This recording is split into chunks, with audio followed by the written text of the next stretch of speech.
Bismillahirrahmanirrahim. Assalamualaikum kepada teman-teman yang menonton video ini. Tajuk video pada hari ini adalah Patu Kalimah Putih, yakni isim pertapaan, pembuka senjata-senjata sabil dan ilmu laduni. Video ini adalah sambungan kepada video yang lalu ya teman-teman. Jadi seterusnya apakah amalan ini dan bagaimanakah penjelasan tentangnya? Sila lihat video ini selanjutnya. Pada video yang lalu yakni part 1, kita telah sampai ke subtopik cara mengamalkan kalimah putih sebagai isim pertapaan. Di bawah subtopik itu saya menyebutkan bahwa terdapat dua pembahagian tempoh beramal yang berkaitan, yaitu 1. Tempoh melihat alam dan 2. Tempoh duduk tekun. Dalam tempoh melihat alam terdapat dua jenis zikir yang harus dilakukan, yaitu 1. Zikir anggota atau jasad dan 2. Zikir akal. Dalam tempoh duduk tekun pula terdapat 5 jenis zikir yang harus dilakukan, yaitu 1. Zikir lisan atau nafas, 2. Zikir hati, 3. Zikir roh, 4. Zikir sir, dan 5. Zikir hakiki. Kedua-dua pembagian tempo beramal tadi yakni melihat alam dan duduk tekun telah saya jelaskan maksudnya di dalam video sebelum ini yakni part 1. Silalah rujuk ya teman-teman. Kini saya ingin meneruskan penjelasan berkaitan dengan jenis-jenis zikirnya pula. Dari segi asal usul yakni etimologi, zikir diambil dari bahasa Arab yaitu zikru, yang bermaksud menyebut atau mengingat. Dari segi definisi dan batas penggunaannya yakni terminologi pula, zikir merujuk kepada zikrullah yakni zikir kepada Allah, yang bermaksud apa sahaja amalan dan perbuatan baik zahir maupun batin yang membawa seseorang itu kepada mengingati Allah. Ia adalah amal ibadah dan perbuatan zahir batin yang berlandaskan syarak, dilakukan dengan tujuan untuk mendekatkan diri dan mendapat keridaan Allah. Itulah yang dikatakan zikir atau zikrullah.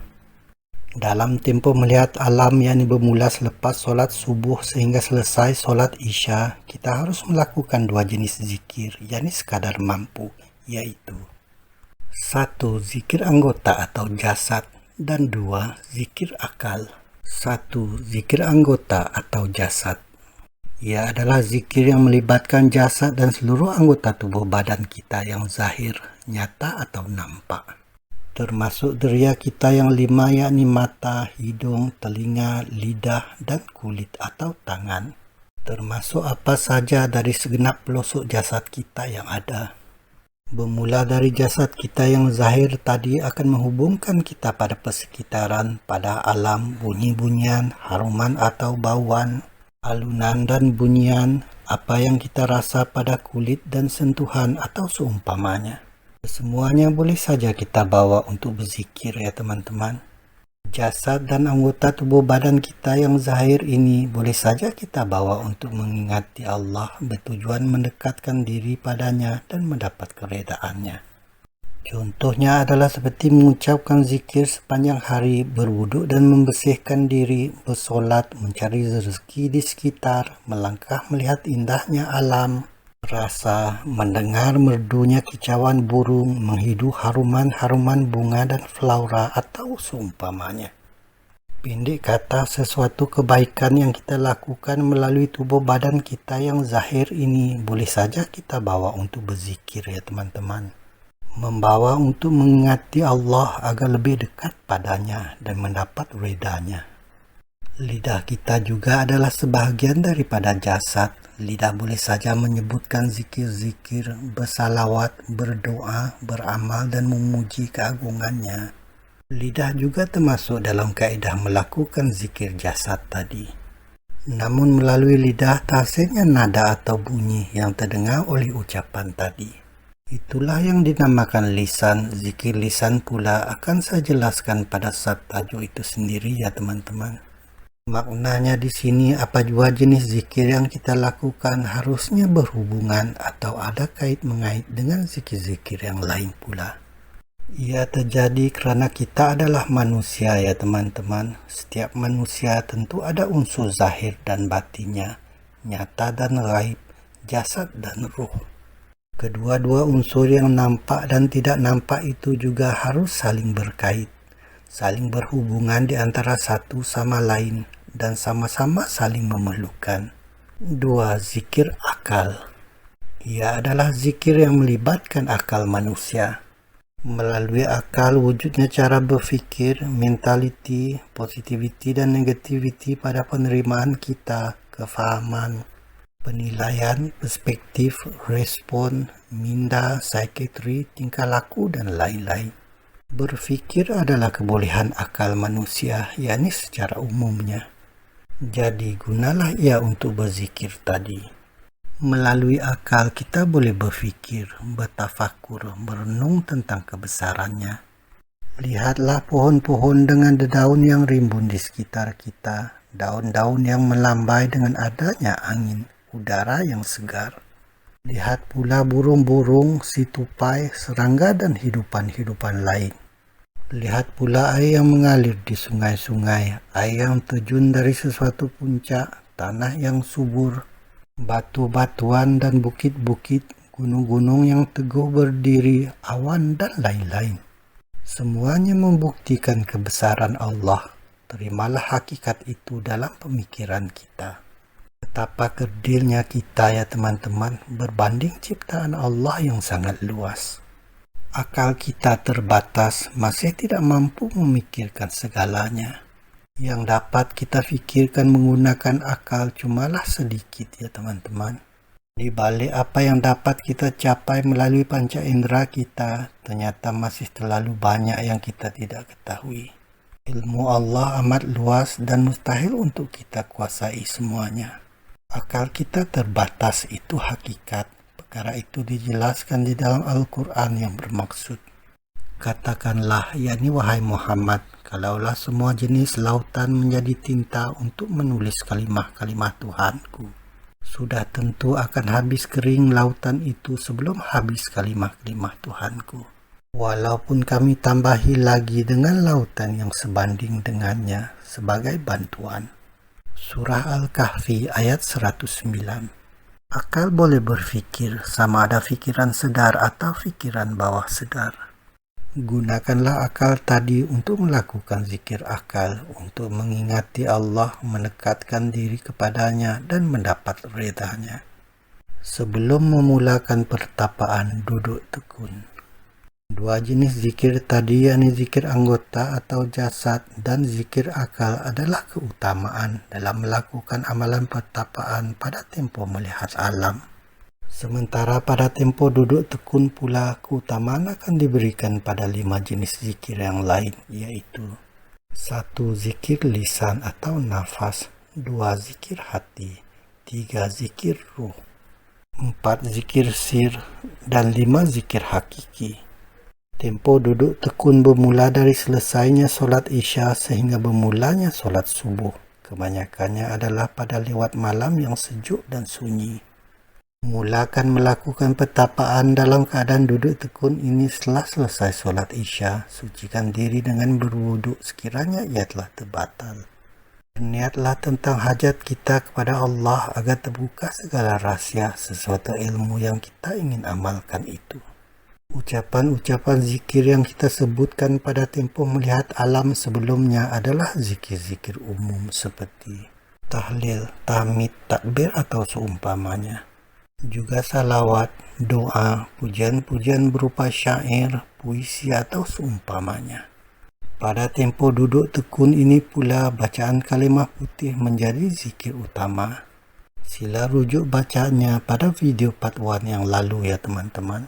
Duduklah bersila di tempat yang selesa, selamat dan suci. Letakkan kedua tangan di atas lutut-lutut kita dan beradalah dalam keadaan tenang. Berniat dan berhajatlah di dalam hati atau di lidah memohon kepada Allah. Contohnya seperti di bawah. Bismillahirrahmanirrahim. Ya Allah, bukakanlah segala tirai rahsia dan keilmuan yang ada pada bacaan kalimah putih ini. Rahsia-rahsia yang pernah engkau singkap pada orang-orang yang engkau muliakan, pada guruku atau orang-orang sebelumnya. Ya Allah, hanya padamu aku meminta, engkaulah Tuhan yang maha mengetahui, lagi maha berkuasa. Dengan rahmatmu Tuhan sekalian alam. Setelah berniat dan menyampaikan hajat tadi, bertawassullah ya teman-teman. Hadiahkan bacaan-bacaan Al-Fatihah kita terhadap nama-nama berikut. 1. Nabi Muhammad SAW 1 kali. 2. Sahabat 4 1 kali. 3. Malaikat 4 1 kali. 4. Guru yang mengijazahkan 1 kali. 5. Seluruh muslimin 1 kali. Setelah selesai, mulakan membaca kalimah putih itu sebagai zikir kita. Ya teman-teman, bacaan ini juga adalah satu bentuk zikir. Selagi ia diucapkan dengan ucapan-ucapan yang baik, dengan hasrat mengingati Allah, mendekatkan diri kepadanya dan mendapat keredaannya. 1. Zikir lisan atau nafas. Lidah adalah sebahagian daripada jasad tubuh badan kita. Selain merupakan satu daripada 5 panca indera yang zahir, lidah juga berkebolehan untuk berkata-kata. Kata-kata yang terhasil daripada ucapan-ucapan lidah itulah lisan. Tetap dalam keadaan duduk bersila dengan kedua-dua lengan direhatkan di atas setiap lutut kita. Beradalah dalam keadaan tenang, diam, rehat dan santai. Mulakan membaca kalimah putih tadi sebanyak 1 kali dengan tenang juga. Jangan terburu-buru dan tidak perlu membacanya dengan satu nafas. Jika dilakukan begitu, biasanya kita akan membacanya dalam 4 tarikan nafas kita, yaitu 3 kali tarikan nafas pendek dan 1 kali tarikan nafas panjang atau mendalam. Disusuli beberapa tarikan nafas biasa agar menjadi tenang. Maksudnya begini ya teman-teman. Bismillahirrahmanirrahim. Tarik nafas pendek 1 kali. Asyhadu an la ilaha illallah wa asyhadu anna Muhammadar Rasulullah. Tarik nafas pendek 1 kali. Kalimah putih. Tarik nafas pendek 1 kali. Asyhadu an la ilaha illallah wa asyhadu anna Muhammadar Rasulullah. Tarik nafas panjang atau mendalam 1 kali. Disusuli beberapa tarikan nafas biasa agar menjadi tenang. Ulang-ulangkan cara di atas sehingga terbiasa. Ucapan-ucapan atau lisan kita tadi akhirnya akan menjadi serentak, sealun atau seirama dengan nafas kita. Di saat ucapan-ucapan menjadi sealun dengan nafas kita itu, disitulah peranan nafas akan mula beransur-ansur mengambil alih, yakni berbanding lisan. Teruskan membaca setiap ucapannya disusuli dengan tarikan nafas seperti tadi ya teman-teman. Akan ada satu ketika akhirnya rentak turun naik nafas akan mengambil sepenuhnya peranan lisan atau lidah kita tadi. Lisan atau ucapan kita tidak lagi kedengaran, hanya turun naik nafas yang tenang dan lembut boleh dirasa. Hairannya, walaupun lidah kita tidak lagi mengucapnya, kita masih terus mendengar bacaan itu di dalam hati kita. Jika dilihat penjelasan di atas, didapati lisan dan nafas memain peranan dalam zikir kita, yakni menggunakan kalimah putih ini. Karena itulah ia dinamakan zikir lisan atau nafas. 2. Zikir hati. Kita selalu berzikir menggunakan lidah. Lidah kita mengucapkan bacaan-bacaan itu dan serentak dengannya mungkin saja jari-jari kita sibuk menghitung biji-biji tasbih. Semua yang kita nampak itu tidaklah memadai. Berzikir harus juga melibatkan hati. Begitu juga jika sedang duduk tekun membacakan kalimah putih ini sebagai zikirnya ya teman-teman, harus juga melibatkan hati. Menyadari itu, kita coba mengucapkannya juga di dalam hati. Bacaan-bacaan zikir kita saling bersilang-silangan dan kait-mengait. Kita menghitung tasbih, itu zikir anggota atau jasad. Kita memikirkan sebutan-sebutan yang tepat atau maknanya, itu zikir akal. Kita membunyikan lafaz bacaannya melalui lidah, itu zikir lisan. Kita membiarkan bacaan zikir menjadi serentak dengan turun naiknya nafas, itu zikir nafas. Sekarang kita membicarakan tentang zikir hati pula. Kita sedang duduk tekun mengucapkan bacaan kalimah putih, yakni sebagai zikirnya mengikut cara bernafas yang saya jelaskan sebelumnya. yaitu kita membacakan setiap baris disusuli oleh satu tarikan nafas. 3 tarikan nafas pendek dan 1 tarikan nafas panjang atau mendalam. Disusuli beberapa tarikan biasa agar menjadi tenang. Berulang-berulang sehinggalah terbiasa. Berlalunya masa, rentak dan alunan zikir tadi akan menjadi seirama dengan turun naiknya nafas kita.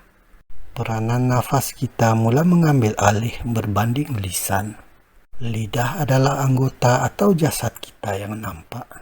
Melalui lidah terhasilnya ucapan atau bacaan zikir tadi, itulah yang dinamakan lisan. Namun dengan berlalunya masa, jasad kita menjadi lemah dan hanya berserah. Ini termasuk lidah kita dalam mengucapkan zikir. Ucapan kita semakin kurang terdengar. Dengan menjadi lemahnya jasad yang termasuk lidah, turun naiknya nafas menjadi lebih dominan, yakni berbanding lidah atau lisan kita. Nafas terhasil oleh kembang kencupnya paru-paru atau turun naiknya otot diafram kita. Paru-paru dan diafram juga adalah jasad ya teman-teman. Kedua-duanya juga turut menjadi lemah bersama-sama dengan lidah tadi. Akhirnya kita berserah saja. Dengan itu tiada lagi tarikan-tarikan nafas pendek atau panjang pada nafas kita. Kita menurut saja turun naiknya nafas dalam keadaan tenang tanpa paksaan. Walaupun lidah kita tidak lagi mengucapkan bacaannya dan nafas kita menjadi tenang tanpa paksaan, namun kita masih terus berzikir, yaitu melalui hati. Berzikir melalui hati tidak cuma membacakan atau melafazkan zikir itu melalui bisikan-bisikan halus di dalam hati ya teman-teman. Malah lebih daripada itu. Hati adalah panca indera yang keenam manusia selain 5 panca indera yang lain. Walaupun begitu, sains dan buku-buku sekuler selalu menafikannya, tidak dapat dibuktikan oleh kajian akal yang logik. Melalui hatilah kita dapat merasa sesuatu, malah lebih daripada lidah, kulit atau sentuhan jari-jari kita. Naluri yakni insting, gerak hati yakni intuisi, firasat, munajat, takwa, tawadhu, pasrah, perasaan, rasa hati, kefahaman, emosi, semangat, mata hati, iman, percaya, kepekaan, sensitivity atau seumpamanya adalah berkaitan dengan hati tadi. Tiada panca indera lain yang dapat merasakan itu semua kecuali hati kita. Kebolehan hati dalam merasa tadilah yang kita gunakan untuk berzikir semasa melakukan duduk tekun ini ya teman-teman. Setiap ucapannya berhubung dengan minda bawah sadar kita. Kita mengetahui maksudnya, sama ada maksudnya yang nyata atau maksud yang tersirat di sebaliknya. Maka akan terhubung pula dengan hati kita yang dapat merasa. Kita memulai bacaan dengan menyebut nama Allah. Kita bersaksi tentangnya dan tentang bahwa Muhammad itu Rasulnya. Bukan hanya menyebutnya, namun turut merasa kesan di hati kita. Rasa tersentuh, rasa sayu, iman dan kepercayaan kita, keyakinan kita, rasa sensitif tentangnya, emosi, sedih, pasrah, menerima, reda dan lain-lain. Hanya apabila hati kita dapat merasa, barulah kita mencapai keadaan zikir hati ya teman-teman. Teruskan berzikir, keadaan yang dinamakan muhadarah akan terjadi. Muhadarah dalam soal hati maksudnya hati kita menjadi hadir atau hati telah mula menjadi peka dalam mengingati Allah, yakni dalam berzikir. 3. Zikir roh. Masih dalam keadaan duduk tekun di mana hati kita telah dapat merasa dengan mendalam dan menjadi peka, yakni muhadarah terhadap sesuatu ilmu atau amalan yang kita lakukan. Bacaan kalimah putih yang kita amalkan itu terkandung nama-nama Allah dan kalimah-kalimah syahadah di dalamnya. Apa yang kita nampak itu punya maksud tersirat di baliknya, yaitu untuk berzikir, yakni mengingati Allah dengan hasrat mendekatkan diri kepadanya dan mendapat keredaannya. Itulah sebenarnya ilmu-ilmu Melayu lama ya teman-teman. Bak kata pepatah, zahir mencari kawan, batin mencari Tuhan. Lanjutan daripada menjadi peka dan begitu terasanya hati kita dalam berzikir tadi, keadaan muhadarah itu menjadi bertambah kuat. Hanya hati kita yang dapat merasanya karena ia juga adalah panca indera. Kebolehan hati ini menjadi lebih dominan daripada panca indera kita yang lain. Maknanya di sini adalah panca indera batin yakni hati akan mengambil alih panca indera zahir yakni 5 deriya kita secara beransur-ansur dalam keadaan duduk tekun tadi. Teruskan beramal ya teman-teman, akan ada suatu ketika di mana jasad kita menjadi lemah, tidak terasa dan seakan tidur. Jasad tubuh badan kita yang zahir ini seakan orang yang telah mati namun masih bernyawa.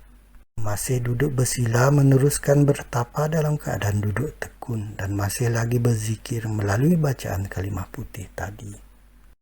Semakin kita beramal yakni berzikir, semakin kita hanyut dan terbawa oleh perasaan kita. Kita semakin merasa di dalam hati.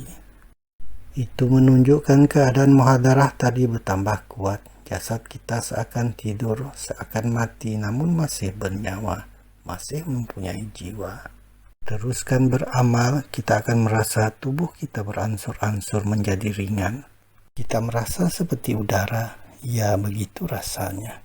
Dalam keadaan itu kita masih beramal, kita masih berzikir, namun tidak dengan jasad zahir. Sebaliknya sangat terasa di hati walaupun tiada kata-kata di lidah. Deriya-deriya zahir kita seakan black out, namun hairannya kita masih boleh melihat, mendengar, menghidu, merasa, menyentuh atau lain-lain, malah lebih lagi. Tahukah teman-teman, kita sekarang berada dalam keadaan zikir ruh melalui amalan kalimah putih ini. Kita sedang dalam bentuk ruh, bukan lagi dalam bentuk jasad. Jika suatu hari teman-teman mengalami keadaan begini, cobalah menoleh ke belakang. Kita akan melihat jasad kita yang sebenar. Kita seakan tidur seolah mati, namun masih bernyawa, masih ada jiwa. Jiwa itulah yang masih menghubungkan roh dengan jasad kita. Bagi pengamal-pengamal yang belum terbiasa, mereka akan menjadi takut, semangat mereka belum kuat. Sekiranya di alam ruh itu terjadi sesuatu yang mengejutkan, mereka akan tersentak, hati mereka terasa bergetar. Jiwa mereka mendapat isyarat dan terus terhubung kepada jasad, mereka akan tersedar semula. Kembali ke jasad yang zahir dan terpinga-pinga keheranan. Mereka akan segera lari meninggalkan pertapaan karena ketakutan menguasai semuanya. Untuk tidak jadi begitu, hati kita perlulah kuat. Di dalam hati itulah letaknya roh tadi. Agar hati menjadi kuat, beramalah dengan yakin terhadap apa yang kita zikirkan. Walaupun jasad kita tidak lagi terasa, namun hati tetap berzikir. Ia adalah latihan hati. Sekiranya dalam keadaan duduk tekun tadi, kita masih dapat beramal walaupun dalam bentuk roh, yakni bukan jasad, perkara seterusnya akan terjadi. Kita mulai eksplor dan menjelajah. Perkara begini dinamakan jelajah ruhani dalam amalan-amalan Melayu lama. Kita akan menjelajah dan mengalami sendiri tentang kemampuan-kemampuan ruh manusia. Semakin kita mendalami, semakinlah kita mahir. Keadaan yang dinamakan mukasyafah akan terjadi. Mukasyafah maksudnya terbuka atau tersingkapnya tirai yang menghalang diri kita dari mengetahui tentang kebesaran Allah. Pada keadaan ini, sebuah pintu atau gerbang seolah-olah terbuka buat kita untuk melihat dengan lebih jelas lagi. Pada tahap ini jugalah penguasaan kita terhadap perkara-perkara berkaitan kemampuan-kemampuan roh akan tercapai. Jasad kita terbatas namun tidak roh kita.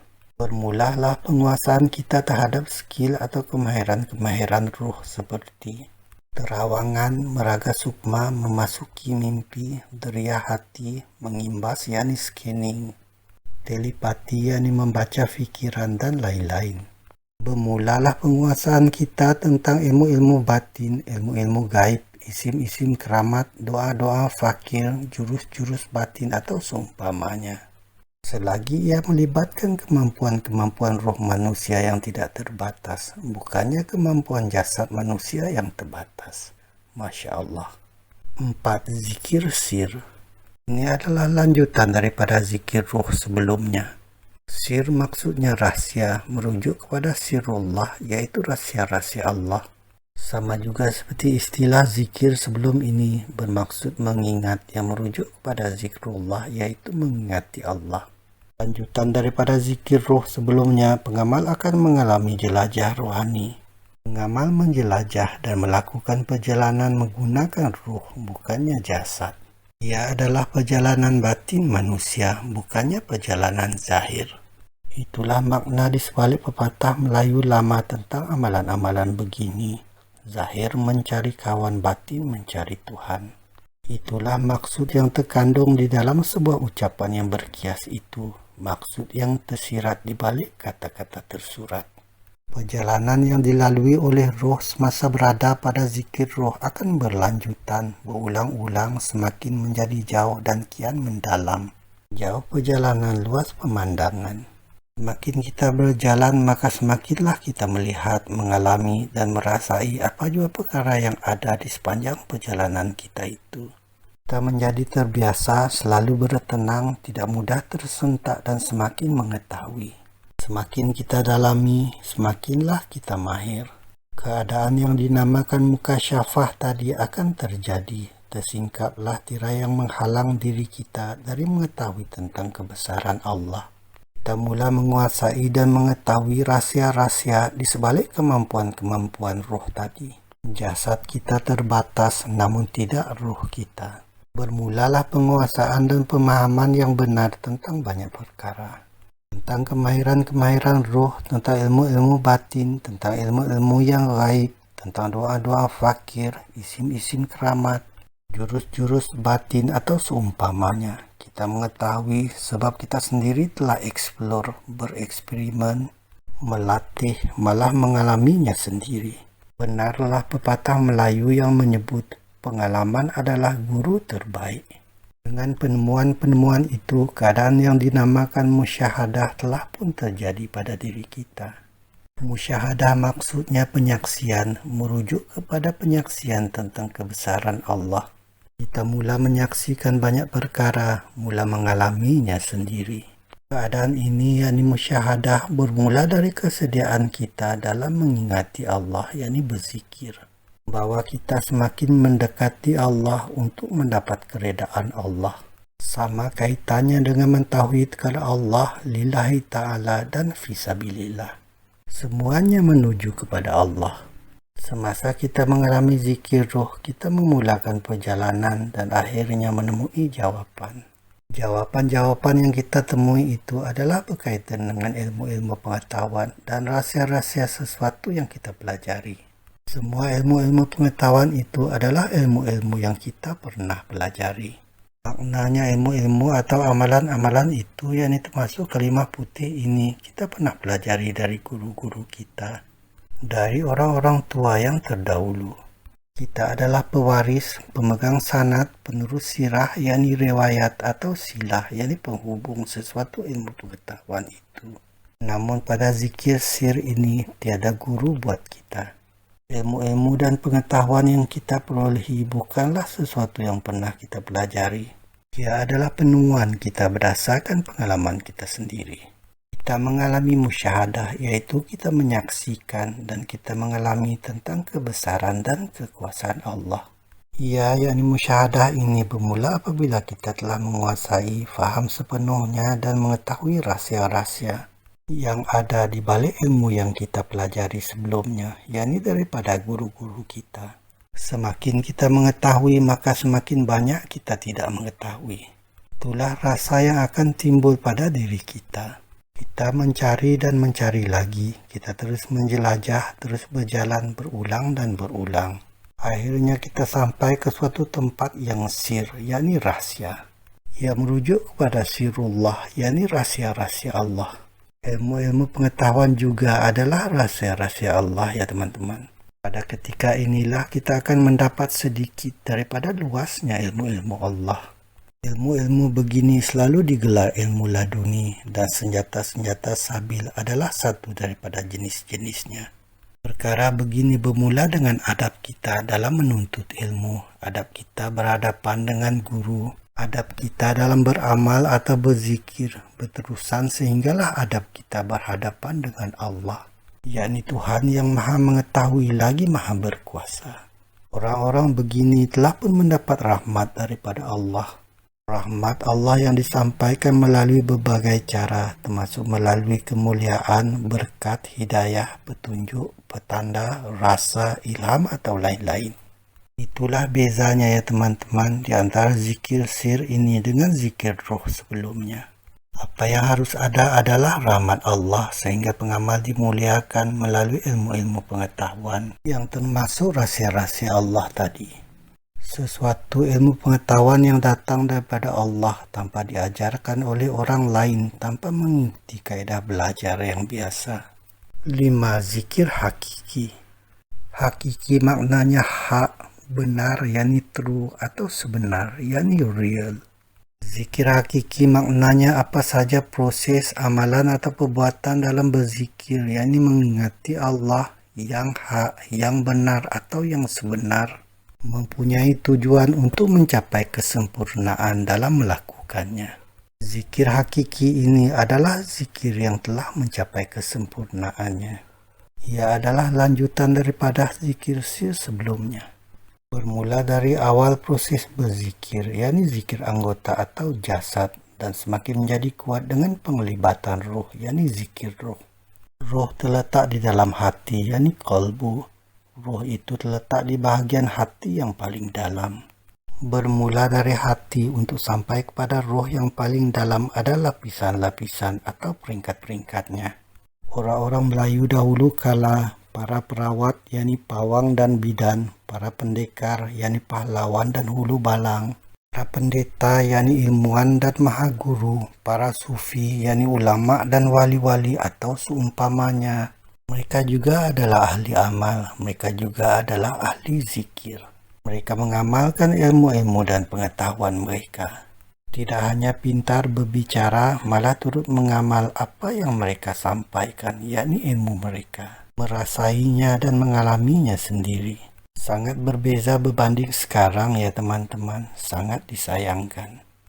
Karena mereka juga adalah ahli amal, yang mengamalkan ilmu-ilmu mereka, perbuatan atau tindakan mengasingkan diri, bersuluk atau bertapa bukanlah asing bagi mereka. Ia telah dicontohkan oleh orang-orang sebelum mereka. Orang-orang dahulu kala mengasingkan diri, menyendiri dan bersunyi-sunyian menjauhi kesibukan perkara-perkara dan ehwal urusan duniawi dengan tujuan untuk merenung diri, bermuhasabah, bertafakur, berfikir, beramal, berzikir, berdoa, mensucikan hati, menahan nafsu atau seumpamanya agar mendapat keredaannya. Sayang sekali cara beramal atau berzikir begini semakin hilang di telan zaman. Zikir hakiki adalah zikir yang telah mencapai kesempurnaannya. Di dalam hati yakni qalbu terletaknya roh, yaitu pada tempat yang paling dalam. Apabila roh ditiupkan ke dalam jasad manusia, ia menjadi nafsu-nafsi yang berjenis-jenis. Roh manusia itu tadi diukur kemuliaannya berdasarkan pada tingkat mana nafsu-nafsinya berada. Itulah yang menentukan kualiti sesuatu roh yang berbeza. 7 tingkat nafsu-nafsi atau tingkat kemuliaan roh adalah seperti berikut. 1. Nafsu amarah, yakni roh amarah. Nafsu yang rendah dan jahat berani melakukan kejahatan, serta sukar mengambil ikhtibar. Kebanyakan manusia berada pada tingkat ini. 2. Nafsu lawamah, yakni ruh sedar. Nafsu yang sudah sedar namun masih lemah, sering terpengaruh dengan dorongan kejahatan dan dosa. 3. Nafsu mulhamah, yakni ruh lemah. Nafsu yang tidak tetap pendiriannya, sekejap terdorong ke arah kebaikan, sekejap terdorong ke arah kejahatan. 4. Nafsu mutmainah, yakni roh tenang. Nafsu yang tenang, jinak dan tunduk, berdorong ke arah kebaikan tanpa paksaan. Mereka dijamin surga oleh Allah. Doa mereka menjadi makbul dan amalan mereka menjadi mustajab. Maunah, yakni pertolongan Allah, mudah terjadi pada mereka. 5. Nafsu radiyah, yakni roh menerima atau reda. Nafsu yang reda, menerima dengan rela hati apa jua ketetapan daripada Allah. Pada tahap inilah bermulanya karomah, yakni tanda kemuliaan, Mereka juga adalah wali-wali kecil. 6. Nafsu mardiyah, yakni ruh diredai atau radiyallah. Nafsu yang reda meredai, Allah reda ke atas mereka dan mereka juga reda kepada Allah. Pada tahap inilah berlakunya karomah besar. Mereka digelar wali-wali Allah, yakni kekasih Allah. 7. Nafsu kamilah, yakni ruh sempurna. Nafsu yang sempurna, keinginan hanya kepada Allah semata-mata. Secara umumnya nafsu ini hanya dimiliki oleh para rasul dan nabi. Pada tahap inilah berlakunya mukjizat bagi para rasul dan nabi tersebut. Zikir hakiki pada awal tadi adalah amalan berzikir, yakni mengingati Allah yang benar atau yang sebenar. Mempunyai tujuan untuk mencapai kesempurnaan dalam melakukannya. Akhirnya zikir hakiki adalah zikir yang telah mencapai kesempurnaannya.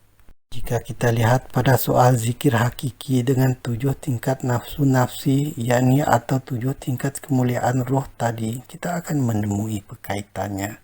Saya ringkaskan saja perkaitannya begini. Pada tingkat nafsu mutmainah, yakni roh tenang, keadaan zikir hakiki akan bermula, dan pada tingkat nafsu kamilah, yakni roh sempurna pula, zikir hakiki telah pun mencapai kesempurnaannya. Ia adalah satu titik noktah bagi sebuah perjalanan yang panjang itu. Banyak lagi sebenarnya perkara-perkara yang ingin saya jelaskan di dalam video ini, namun keadaan tidak mengizinkan. Bicara soal tanda-tanda penerimaan dan tanda-tanda penolakan, tentang kesan-kesan mengamalkannya, tentang ibu-ibu amalan sesuatu perguruan, tentang bacaan yang khusus ini, yakni kalimah putih jika diamalkan seperti kebiasaan, yakni bukan sebagai isim pertapaan, tentang dugaan-dugaan dan mimpi-mimpi yang akan dialami susulan dari amalan, tentang perjalanan ruh manusia dilihat dari sudut amalan Melayu lama dan sebagainya. Namun saya hentikan setakat ini dulu ya teman-teman. Insya Allah kita akan berjumpa lagi.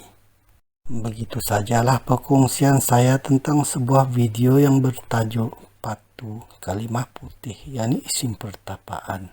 Pembuka senjata-senjata sabil dan ilmu laduni itu tadi ya teman-teman. Jika suka dengan video ini sila subscribe, like dan komen ya. Sekian saja, saya akhiri dengan Assalamualaikum.